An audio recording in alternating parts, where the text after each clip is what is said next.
The dust kicked up from the wheels of the wagon as it rolled into Sacramento, California in the spring of 1878, and Penelope Lawson thought she might actually die from the heat before she even reached the ranch, where she was supposed to cook for one measly week. She had answered an advertisement in the newspaper back in San Francisco, desperate for any work after the restaurant where she had been employed burned down, taking with it her steady income and any hope of paying rent for another month. The advertisement had been simple, almost crude in its honesty. Cook needed. 1 week. 4 children. Widower rancher. Pay negotiable.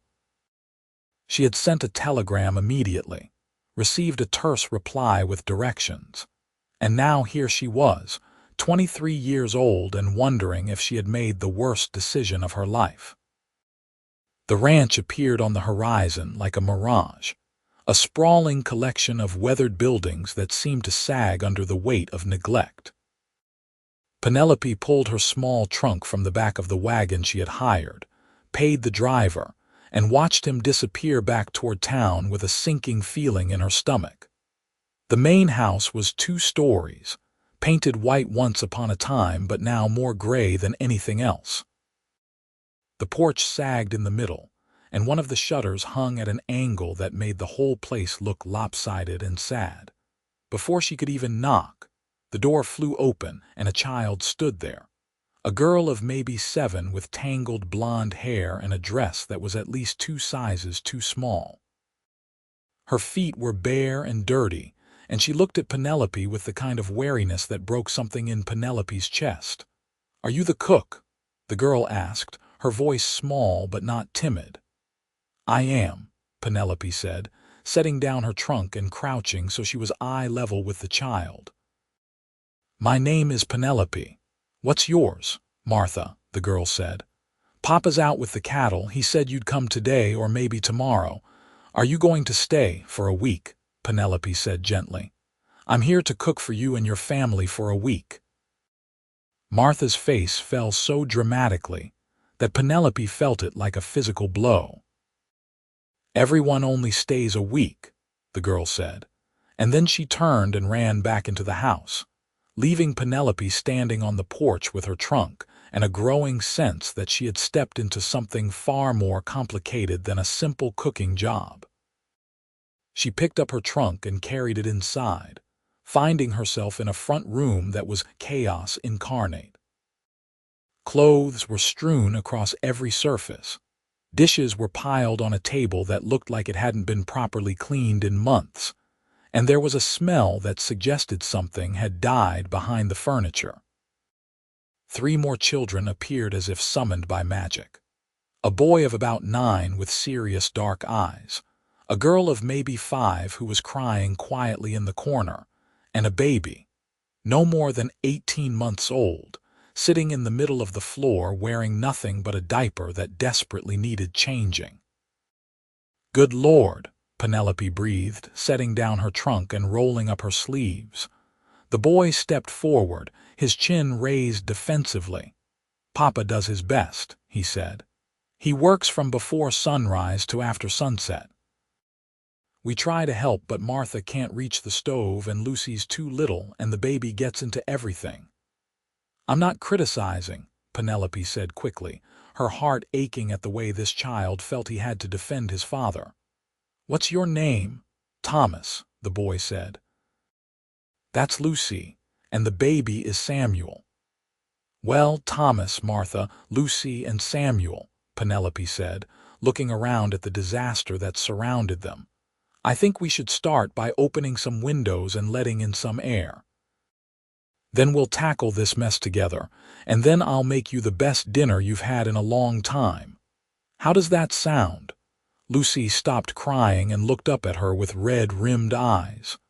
"Will you make biscuits?" "The best biscuits you've ever tasted," Penelope promised, and she meant it. The next few hours passed in a blur of activity. Penelope changed Samuel, who rewarded her efforts by immediately trying to eat her hair. She organized the children into a cleaning brigade, with Thomas carrying dishes to the kitchen. Martha collecting dirty clothes, and Lucy picking up toys and random objects from the floor. She found the kitchen in a state that made the front room look pristine by comparison, with pots caked in burned food and a stove that hadn't been properly cleaned in what looked like months. She was elbow-deep in dishwater, singing an old song her mother had taught her, when she heard the heavy tread of boots on the porch. The children, who had been chattering and almost cheerful, went suddenly quiet. The front door opened, and then there he was, filling the doorway between the front room and the kitchen. And Penelope felt her breath catch in her throat in a way that had nothing to do with the steam from the dishwater. Gideon Everett was tall, easily over 6 feet, with broad shoulders and arms that spoke of years of hard labor. His hair was dark brown, almost black, and hung past his collar in a way that suggested he hadn't had time for a haircut in months. His face was sun-weathered and lined, his jaw covered in stubble, and his eyes were the most striking shade of green she had ever seen. He looked exhausted, covered in dust and sweat, and when his gaze landed on her, she saw surprise, wariness, and something else she couldn't quite name. "You came," he said, his voice rough and deep. "I did," Penelope replied, wiping her hands on the apron she had found hanging on a hook. "Penelope Lawson, you must be Mr. Everett." "Gideon," he said, stepping into the kitchen and looking around with an expression that was equal parts embarrassment and relief. "I didn't expect you until tomorrow. The place is a mess." "It's cleaner than it was 3 hours ago," Penelope said, and then immediately wished she could take the words back when she saw him flinch. "I mean, the children and I have been working together. They've been very helpful." Gideon looked past her to where his children stood in a line, watching the exchange with wide eyes. His expression softened in a way that transformed his entire face, and Penelope felt something warm unfurl in her chest. "Thank you," he said to them. "Why don't you all go wash up for dinner? It smells like Miss Lawson has been cooking." The children scattered, and suddenly Penelope was alone in the kitchen with Gideon Everett, and the space felt much smaller than it had moments before. He was looking at her with an intensity that made her skin feel too warm, and she turned back to the stove to check on the stew she had managed to cobble together from the meager supplies in the pantry. "My wife died 2 years ago," Gideon said suddenly, and Penelope turned to look at him. "Fever. It took her in 3 days. I've been trying to manage the ranch and the children, but I can't be in 2 places at once. I've hired 7 cooks in the past year. None of them lasted more than a week."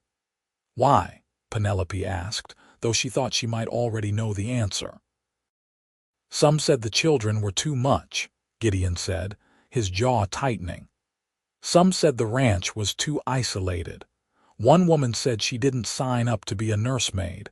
I'm not looking for a nursemaid. I'm just looking for someone who can cook and maybe keep the place from falling down around our ears while I try to keep this ranch running." "For 1 week," Penelope said, and she wasn't sure if she was reminding him or herself. "For 1 week," Gideon agreed, but there was something in his eyes that suggested he didn't quite believe it either. Dinner that night was a revelation for the Everett family. Penelope served beef stew with vegetables, fresh biscuits that were fluffy and golden, and canned peaches she had found in the pantry. The children ate like they were starving, which they probably were if the state of the pantry was any indication. Gideon ate more slowly, watching his children with an expression that was part relief and part pain. "This is the best meal we've had in months," Thomas said, reaching for his 3rd biscuit. "Mind your manners," Gideon said, but there was no heat in it. "He's not wrong," Martha chimed in. "Papa, you burn everything." "I'm aware," Gideon said dryly, and Penelope found herself smiling despite the exhaustion that was starting to seep into her bones. After dinner, She shooed the children upstairs to bed while she and Gideon cleaned up the kitchen. They worked in silence for a while, and Penelope was acutely aware of his presence beside her, the way his arm brushed against hers when they both reached for the same dish, the way he smelled of leather and sunshine and something else that was uniquely him. "You're good with them," Gideon said finally, breaking the silence. "The children, they don't usually warm up to strangers that fast." "They're good children," Penelope said. "They just need someone to pay attention to them." "I pay attention," Gideon said, and there was a defensive edge to his voice that reminded her of Thomas earlier. "I didn't mean it like that," Penelope said quickly. "I can see how hard you're working, but you're one person trying to do the work of three. Something has to give, and it shouldn't be your children." Gideon was quiet for a long moment, and when Penelope glanced at him, she saw that his jaw was tight and his eyes were fixed on the dishes in front of him. "I know," he said finally, his voice low. "Believe me, I know. But I don't know what else to do. I can't afford to hire more help, and even if I could, no one wants to stay out here. We're too far from town, too isolated. The work is too hard and the pay isn't good enough." "Why do you stay?" Penelope asked. "If it's this difficult, why not sell the ranch and move to town?" Gideon looked at her then, really looked at her, and Penelope felt the weight of his gaze like a physical thing. "Because this was my wife's dream," he said. "She grew up in the city, hated every minute of it. When we got married, she said she wanted wide open spaces and room for our children to run. We bought this place the year Thomas was born. She loved it here, even when things were hard. I can't sell it. It would feel like I was selling her memory." Penelope's throat tightened, and she had to look away from the raw emotion in his eyes. "She must have been an amazing woman." "She was," Gideon said simply, "and I miss her every day. But life goes on, and I've got 4 children who need me to keep it together." They finished the dishes in silence, and then Gideon showed Penelope to the small room off the kitchen where she would be sleeping. It was barely more than a closet with a narrow bed and a small table, but it was clean and the sheets smelled like sunshine, and Penelope was so tired she thought she could sleep standing up. "Thank you," Gideon said, pausing in the doorway, "for coming. For staying, even after seeing what you were walking into." "I'm only here for a week," Penelope reminded him, but the words felt hollow even as she said them. "Right," Gideon said. "1 week." He left, closing the door behind him, and Penelope sat down on the edge of the bed and wondered what on earth she had gotten herself into. The next morning, Penelope woke before dawn to the sound of Gideon moving around in the kitchen. She dressed quickly and emerged to find him trying to make coffee, his movements clumsy with exhaustion. She took over without a word, and he looked at her with such gratitude that she felt something shift in her chest. "You don't have to get up this early," he said. "I can manage breakfast for myself." "When do you have to leave?" Penelope asked. "Sunrise," Gideon said. "I've got cattle in the east pasture that need checking and fences that need mending." "Then sit down and let me make you a proper breakfast," Penelope said firmly. "You can't work all day on an empty stomach." Gideon sat, and Penelope set about making eggs and bacon and more of the biscuits that had been such a hit the night before. She could feel him watching her as she worked, and when she set the plate in front of him, their fingers brushed, and she felt a jolt of awareness that had nothing to do with the early morning chill. "Thank you," Gideon said, and there was something in his voice that made Penelope think he was thanking her for more than just breakfast. The children woke an hour later, and Penelope fed them, and then set about continuing the cleaning she had started the day before. The house was in desperate need of attention, and she found herself tackling tasks that went well beyond cooking. She scrubbed floors, washed windows, organized cupboards, and mended clothes. The children helped, chattering constantly and slowly opening up to her in ways that made her heart ache. Martha told her about her mother, how she used to sing while she cooked, and how she always smelled like lavender. Thomas confided that he was trying to be the man of the house, but sometimes he felt like he was failing. Lucy showed her a collection of rocks she had been gathering from around the ranch, each one more special than the last. Samuel followed her everywhere, his chubby little hand always reaching for her skirt, and Penelope found herself falling in love with all of them. Gideon returned at sunset, covered in dust and sweat and looking like he might fall over from exhaustion. Penelope had dinner waiting, and she watched as he ate with the single-minded focus of a man who had been working too hard for too long. After the children went to bed, she made him sit at the table while she brought him coffee and a slice of the apple pie she had made from the dried apples in the pantry. "You're spoiling us," Gideon said, but he didn't sound unhappy about it. "You all deserve to be spoiled," Penelope said, sitting down across from him.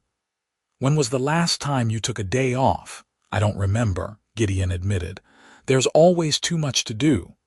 "You're going to work yourself to death," Penelope said bluntly. "And then what will happen to your children?" Gideon flinched, and Penelope immediately regretted her harsh words. But before she could apologize, he spoke. "You're right," he said.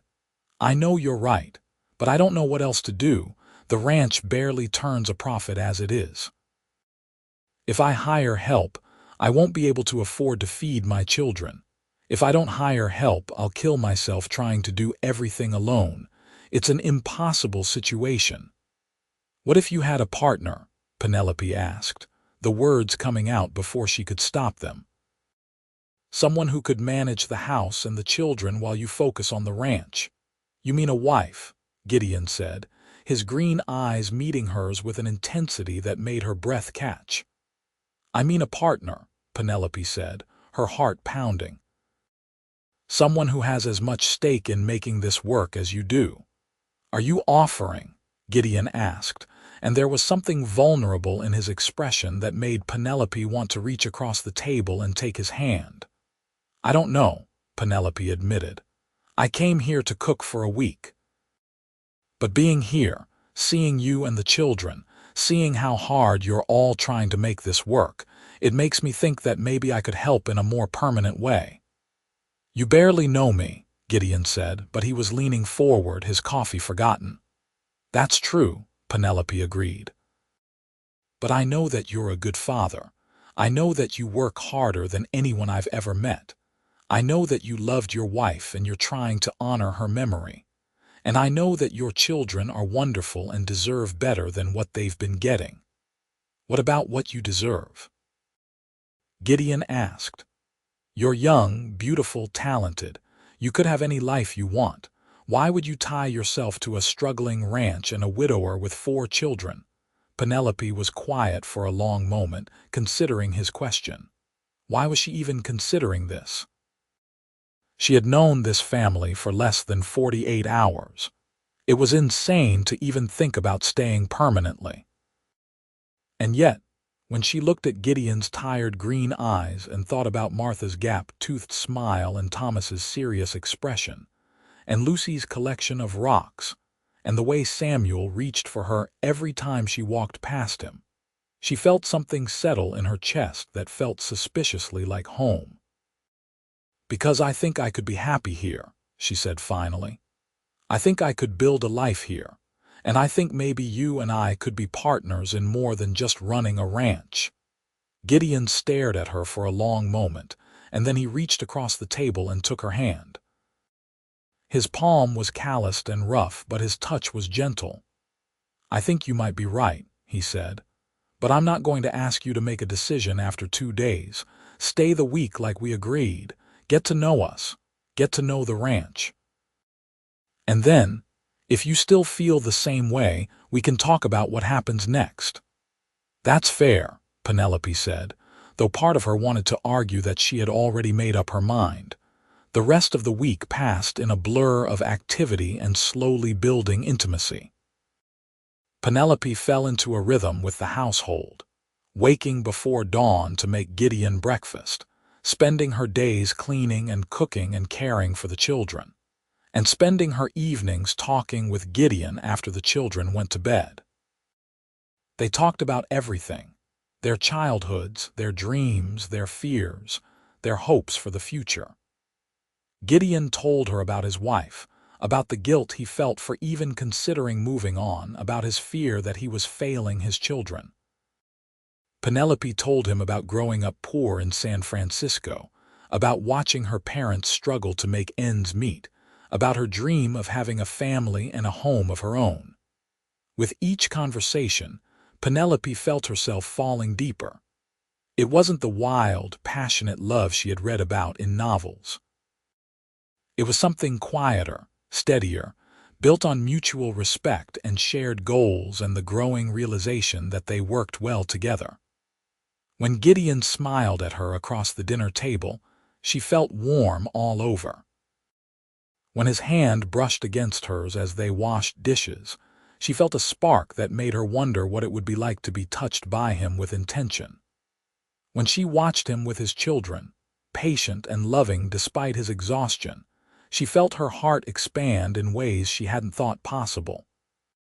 On the 6th day, Gideon asked if she would like to see the ranch. He arranged for a neighbor woman to watch the children for a few hours, and then he saddled 2 horses and they rode out into the California countryside. It was beautiful in a harsh, unforgiving way, all golden grass and rolling hills and the distant mountains that seemed to touch the sky. Gideon showed her the cattle, the fences he had mended, the creek where his wife used to take the children to swim in the summer.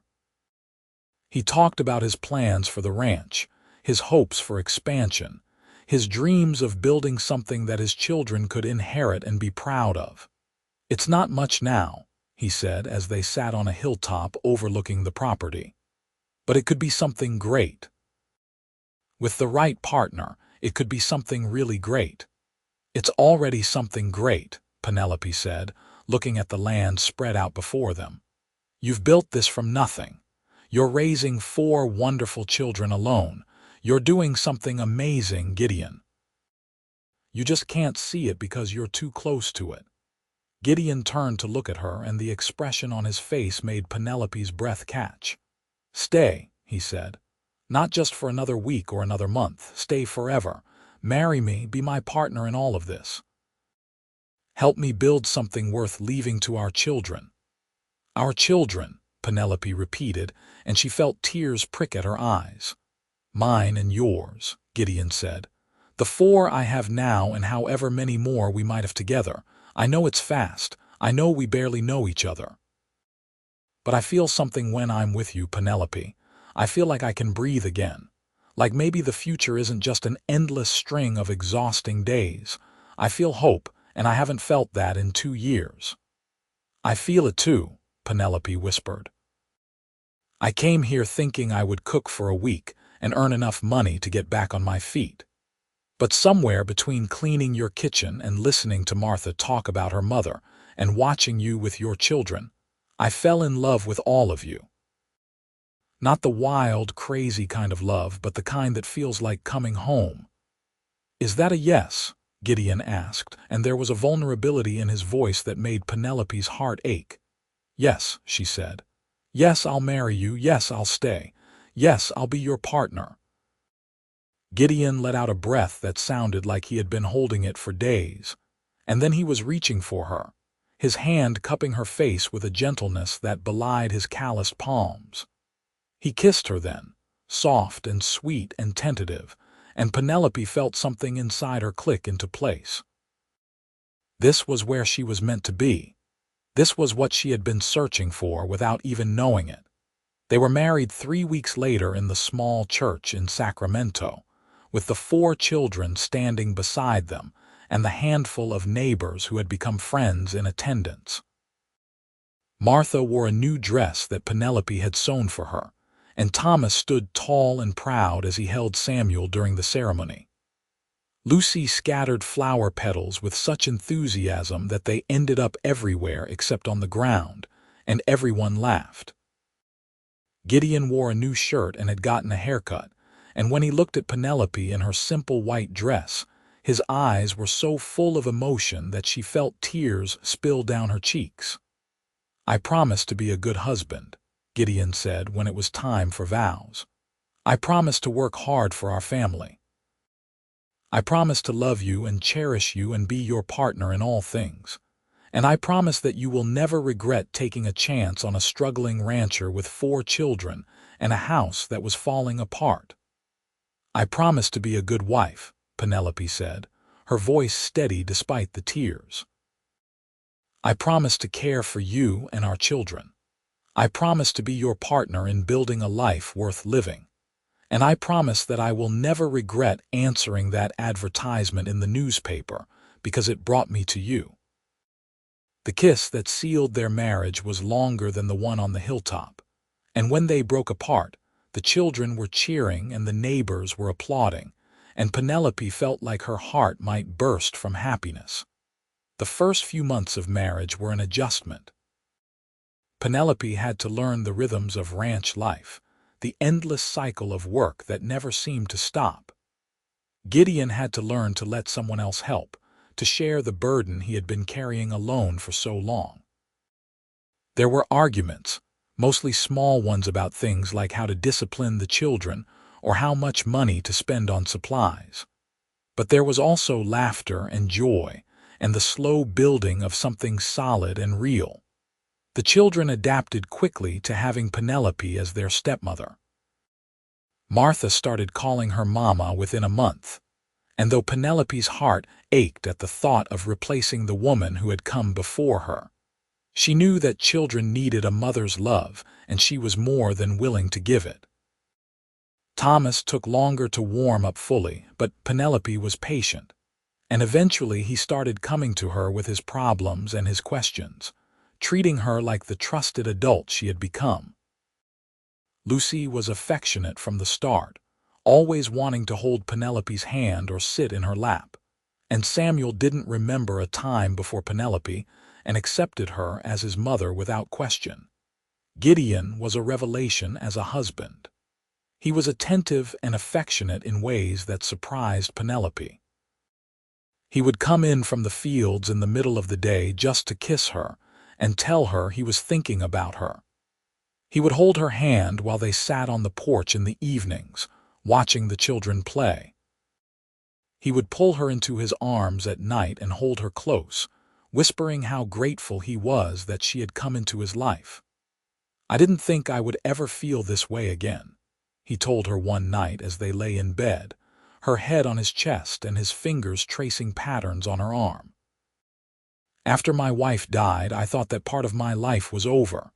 I thought I would just exist, going through the motions for the sake of the children. But then you came, and suddenly I remembered what it feels like to be alive." "I love you," Penelope said, tilting her head up to look at him. "I know it's fast, but I do. I love you and I love our children, and I love the life we're building together." "I love you too," Gideon said, and then he was kissing her with a passion that made her forget everything except the feel of his hands on her skin and the way he whispered her name like a prayer. A year after they were married, Penelope discovered she was pregnant. She told Gideon one evening after the children had gone to bed, placing his hand on her still flat stomach and watching as understanding dawned in his green eyes. "Really?" he breathed, and the wonder in his voice made tears spring to her eyes. "Really," she confirmed. "Are you happy?" "Happy doesn't begin to cover it," Gideon said, pulling her into his arms and holding her so tight she could barely breathe. "Another child, our child. God, Penelope, you've given me so much already, and now this." The pregnancy was easier than Penelope had expected, though the California heat in the summer months made her miserable. Gideon was attentive to the point of being overbearing, constantly asking if she needed anything, if she was feeling all right, if she was doing too much. The children were excited about the prospect of a new sibling, with Martha already planning what she would teach the baby and Thomas importantly declaring that he would protect the new arrival from anything and everything. Their son was born on a cool October morning in 1879, with the local midwife attending and Gideon pacing anxiously downstairs. The labor was long and difficult, but when Penelope finally held their son in her arms, all the pain was forgotten. He was perfect, with a shock of dark hair like his father and eyes that would later turn the same striking green. They named him Gabriel, and Gideon cried when he held his son for the first time, tears streaming down his weathered face as he looked at Penelope with such love that she felt it like a physical force. "Thank you," he whispered. "Thank you for this. Thank you for everything." Gabriel fit into the family as if he had always been there. The older children doted on him, with Martha and Lucy constantly wanting to hold him and Thomas taking his role as big brother very seriously. Samuel, now 3 years old, was fascinated by the baby and would sit beside his cradle for hours, just watching him sleep. As Gabriel grew from an infant into a toddler, the ranch began to thrive in ways it never had before. With Penelope managing the household and Gideon able to focus fully on the ranch work, they were finally able to get ahead financially. They bought more cattle, expanded their pastures, and hired a young ranch hand to help with the never-ending work. The house that had been falling apart when Penelope first arrived was now well-maintained and comfortable, filled with the sounds of children's laughter and the smell of home-cooked meals. 2 years after Gabriel was born, Penelope gave birth to twin girls. The pregnancy had been harder than her first, and the birth was complicated enough that the midwife had to send for the doctor from town. But when it was over and Penelope held both of her daughters, she felt a surge of love so powerful it took her breath away. They named them Grace and Georgia, and Gideon joked that he was now outnumbered by women and would have to build an addition onto the house to accommodate everyone. "I wouldn't have it any other way," he said as he sat on the edge of the bed, holding Grace while Penelope nursed Georgia. "Our family. God, Penelope, look at what we've built." And it was true. What had started as a desperate advertisement in a newspaper and a 1-week cooking job had turned into something neither of them could have imagined. They had 7 children now, ranging from Thomas, who was nearly 13, to the newborn twins. They had a thriving ranch that provided well for their family. They had neighbors who had become friends, a community that had embraced them. But most importantly, they had each other. The years continued to pass, marked by the changing seasons and the milestones of their growing family. Martha grew into a beautiful young woman with her mother's gentle spirit and her father's determination. Thomas took over more and more of the ranch work, proving himself to be every bit as capable as Gideon. Lucy remained sweet and affectionate, always the peacemaker when the younger children fought. Samuel grew tall and strong, with a mischievous streak that kept Penelope on her toes.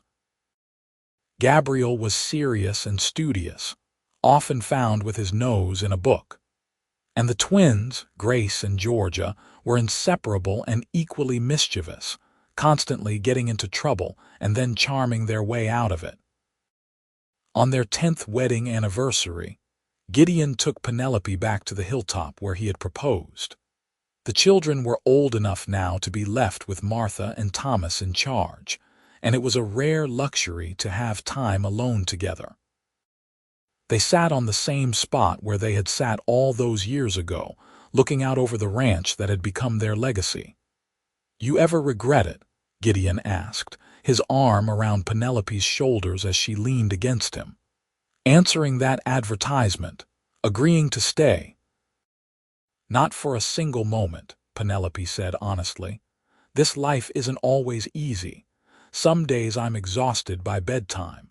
Some days the children drive me crazy and the work seems endless. But I wouldn't trade it for anything. This is my home. You and our children are my family." This is exactly where I'm meant to be. I think about that first day sometimes, Gideon said. When you showed up with your trunk and your determination, and you looked at the disaster that was my life and decided to stay anyway. I think about how close I came to giving up before you arrived. How close I came to selling the ranch and moving the children to town and just existing instead of living. And then you came, and you gave me hope again. You gave me a reason to keep fighting. We gave each other a reason, Penelope corrected. I was lost when I came here, Gideon. I had no family, no home, no purpose. You and the children gave me all of that. We saved each other. Gideon turned to face her fully, his hands cupping her face with the same gentleness he had shown on their wedding day. I love you, he said. I loved my first wife, and I'll always be grateful for the years we had together. But what we have, Penelope, it's different. It's deeper. It's built on partnership and respect and the daily choice to keep choosing each other. You're my best friend, my partner, the love of my life. And I want to spend the rest of my days showing you how grateful I am that you answered that advertisement. I love you too, Penelope whispered, tears streaming down her face. More than I ever thought it was possible to love someone. You're my home, Gideon. You and our children and this ranch. This is my happily ever after. They kissed then, long and sweet and full of the kind of love that comes from years of building a life together. When they finally pulled apart, the sun was setting over the ranch, painting the sky in shades of orange and pink and gold. In the distance, they could see the house where their children were probably causing chaos, and the barn where the horses were settling in for the night, and the pastures where the cattle grazed peacefully. We should head back, Gideon said reluctantly, before the children burn down the house. They're fine, Penelope said, but she was already standing, brushing grass from her skirt. Martha and Thomas are more than capable. They rode back to the house side by side, their horses walking slowly as they enjoyed the last moments of peace, before returning to the beautiful chaos of their family. As they approached, they could hear the children's voices, loud and rambunctious, and Penelope felt a surge of love so powerful it made her chest ache. This was her life now. This ranch in California, this man beside her, these children who were her heart walking around outside her body. It had started with a simple advertisement in a newspaper, a desperate need for work, and a willingness to cook for 1 week. But it had become so much more than that. It had become a lifetime, just as the title of her story suggested. She had come to cook for 1 week, and she had stayed a lifetime, building a love story that was better than anything she could have imagined. As they dismounted and walked toward the house, Gideon took her hand, lacing his fingers through hers. Martha appeared in the doorway, bouncing one of the twins on her hip while the other children swarmed around her. Thomas was trying to restore order with limited success, and Lucy was singing at the top of her lungs while Samuel and Gabriel chased each other around the front room. "Welcome home," Martha called out, laughing as Georgia grabbed a handful of her hair. "It's good to be home," Penelope called back, and she meant it with every fiber of her being. That night, after the children were finally in bed and the house was quiet, Penelope and Gideon sat on the porch swing they had installed a few years earlier. The stars were bright overhead, and the air was cool and sweet with the smell of the jasmine that Penelope had planted along the porch rail. "Tell me a story," Penelope said, snuggling into Gideon's side. "What kind of story?" Gideon asked, his arm around her shoulders. "Tell me the story of us," Penelope said. "Tell me about the cowboy who had 4 kids and no help in sight, and the woman who came to cook for 1 week and stayed a lifetime." Gideon laughed, the sound rumbling through his chest. "That's a good story," he said. "It starts with a desperate man who placed an advertisement in a newspaper, not really expecting anyone to respond. He was at the end of his rope, exhausted and overwhelmed, and convinced that he was failing his children. And then one day, a beautiful woman showed up on his porch with a trunk and determination in her eyes, and she looked at the disaster that was his life and decided to stay anyway. She fell in love with his children first, Penelope said, continuing the story. 4 beautiful, wonderful children who deserved so much more than they were getting.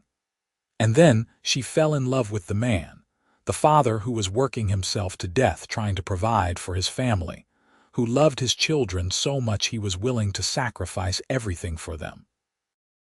And the man fell in love with her, Gideon said softly, with her kindness and her strength and the way she made his house feel like a home again. He fell in love with the way she sang while she cooked, and the way she laughed at his children's antics, and the way she looked at him like he was worth something. They got married, Penelope said, and they built a life together, a good life, full of hard work and laughter and love. They had more children and watched them all grow. They faced challenges and celebrated victories. They chose each other every single day, even on the hard days when it would have been easier to give up. And they lived happily ever after, Gideon finished, pressing a kiss to the top of her head. The cowboy and the cook who came for 1 week and stayed forever. The end, Penelope whispered, though she knew it wasn't really the end at all. It was just another chapter in the ongoing story of their lives together, a story that would continue for years to come. They sat there in comfortable silence, wrapped in each other's arms as the night deepened around them. Inside the house, their children slept peacefully, safe and loved and secure in the knowledge that their parents would always be there for them. The ranch stretched out around them, their legacy and their livelihood, built on hard work and determination and the kind of love that endures. Penelope thought back to that day 10 years ago when she had arrived in Sacramento, hot and tired and desperate for work. She had expected to cook for a week and earn enough money to survive another month. She had never expected to find a family, a home, a love that would define the rest of her life.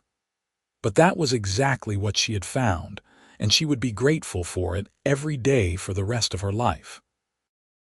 "I love you," Gideon said, breaking the silence. "I love you too," Penelope replied, "forever and always."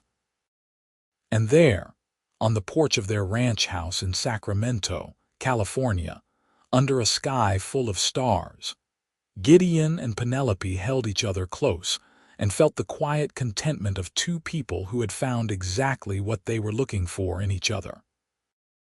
Their story, which had begun with a simple advertisement and a 1-week cooking job, had become something beautiful and enduring, a testament to the power of love and partnership, and the willingness to take a chance on something that seemed impossible. The cowboy had indeed had 4 kids and no help in sight. The woman had indeed come to cook for 1 week, but she had stayed a lifetime, and in doing so, she had helped create something extraordinary. A family built not just on blood but on choice, on love, on the daily decision to show up for each other no matter what. A ranch that had gone from struggling to thriving. A home filled with laughter and love, and the kind of happiness that comes from knowing you're exactly where you're meant to be. Years would continue to pass. The children would grow up and have families of their own. The ranch would be passed down through generations, each one adding their own chapter to the story. But the foundation would always be the same. Gideon and Penelope, the cowboy and the cook, who had found each other against all odds and built something worth leaving behind. And on quiet nights, when the house was full of grandchildren and great-grandchildren, when their hair was gray and their faces were lined with years of laughter and hard work, Gideon and Penelope would still sit on that porch swing, holding hands and marveling at the life they had built together. They would tell their story to anyone who would listen, the story of how a one-week cooking job had turned into a lifetime of love, because that was the truth of it. Penelope had come to cook for 1 week, but she had found so much more. She had found her purpose, her family, her home. She had found a partner who respected her and loved her and chose her every single day. She had found children to love and nurture, a ranch to help build, a community to be part of. She had found a life worth living, and she had never looked back. And Gideon, who had been drowning in responsibility and grief when he placed that advertisement, had found salvation in the form of a determined young woman who refused to be scared off by 4 children and a house falling apart. He had found a partner who shared his burdens and his dreams. He had found love again, different from his first love but no less powerful. He had found hope and happiness, and a reason to keep building for the future. Together, they had taken a situation that seemed impossible and turned it into something beautiful. They had proven that love can grow in the most unexpected places, that families can be built on more than just blood, that sometimes the best things in life come from taking a chance on something that seems crazy. Their story was proof that happily ever after is real, that it's possible to overcome obstacles and build something lasting, that love and partnership and determination can conquer just about anything. It was a story worth telling, worth remembering, worth celebrating. And as the night grew deeper and the stars shone brighter overhead, Gideon and Penelope sat together on their porch swing, surrounded by the life they had built, and knew without a doubt that they had found their forever. The cowboy had found his partner, the cook had found her home, and together they had created something truly extraordinary. The end of their story was really just the beginning of a legacy that would last for generations, a testament to what 2 people can build when they choose to love each other completely and work together toward a common goal.